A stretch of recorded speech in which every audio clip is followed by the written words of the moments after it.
guess I have time to talk about it now.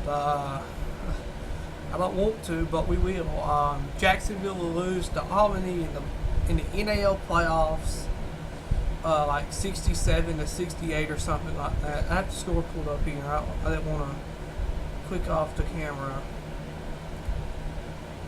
Yeah, 67 to 60. I couldn't remember. I thought it was 67, 66 for 1 minute. But no, it was at, I don't want to say disappointing, but a horrible, horrible way to end the season for Jacksonville. And we're going to go ahead and talk about it. No, I understand some people were mad about the 2-point conversions and the onside kick. The 2-point conversions the Sharks could have done without, in my opinion.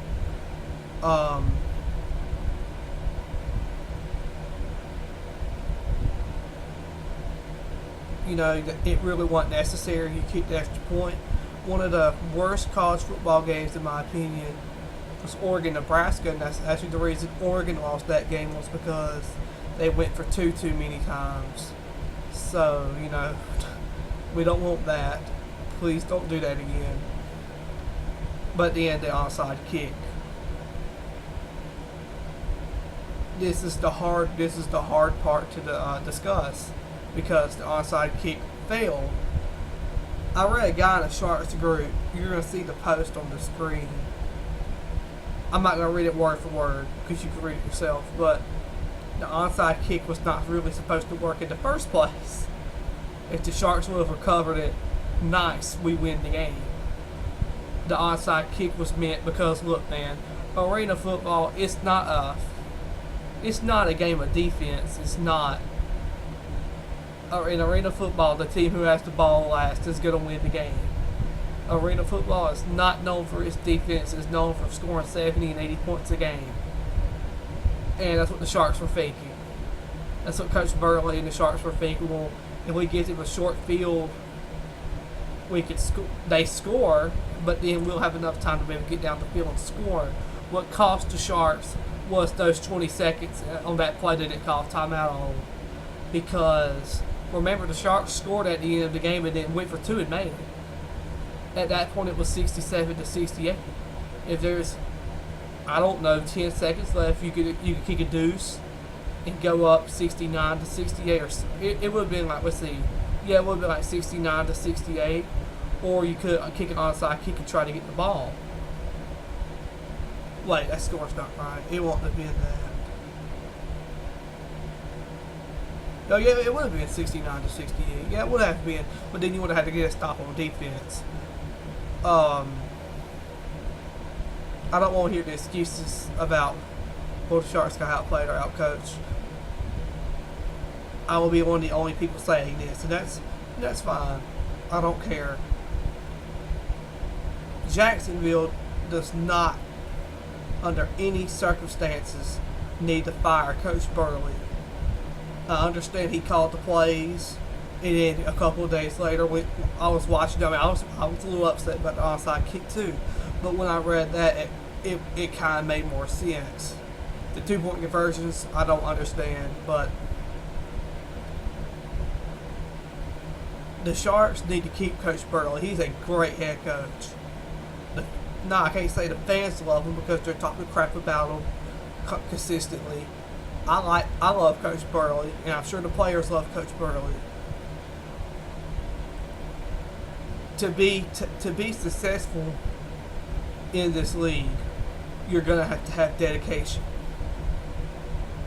I think the Sharks need to keep Coach Burley, and we just see what goes on from there. You know, in 2 or 3 years from now, if we're having the same conversation again, then maybe it's time for a change. But as of right now, the Sharks are 2019 champions.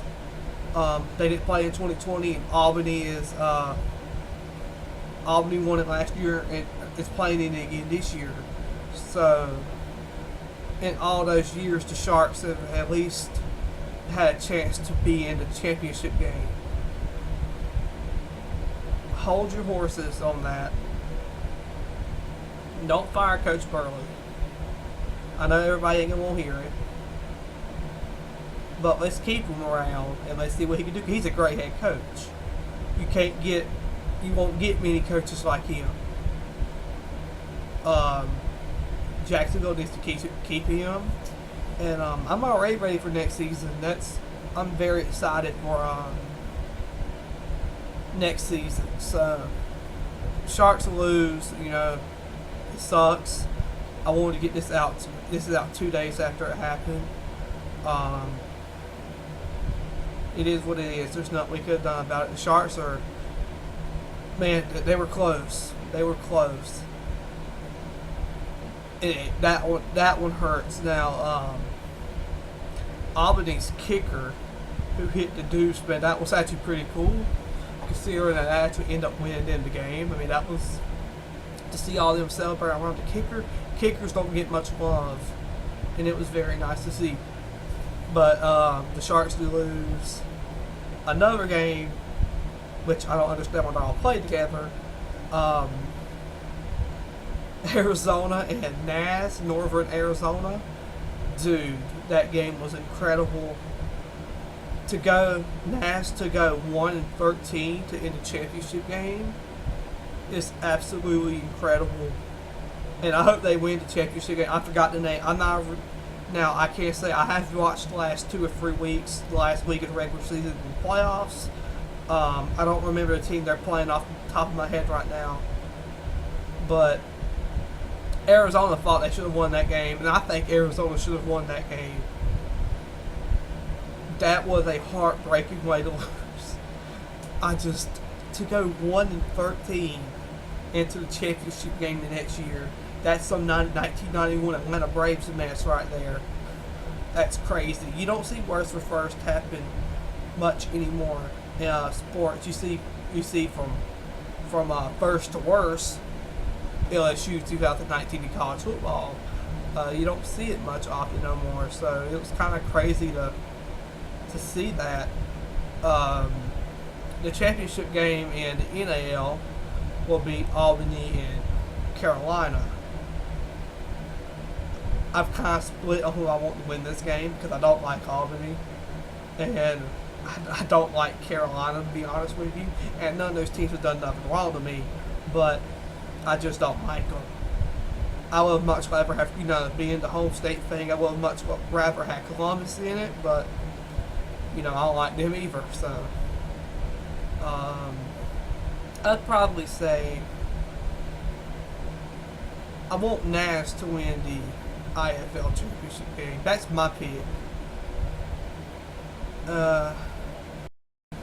And then maybe in the NAL playoffs, I'd probably say Albany wins. They go back-to-back championships. I don't know. I might change that, but I do know I want Northern Arizona to win in the IFL playoffs. Next year, hey, we'll get the new team in the IFL. We'll get Tulsa. That's going to be interesting. But yeah, Sharks, don't fire Coach Burley. Now, this is his first season back, so don't fire Coach Burley. Let's see what we can get with it. And hopefully we'll be in championship game next year. Fins up. Let's go Sharks.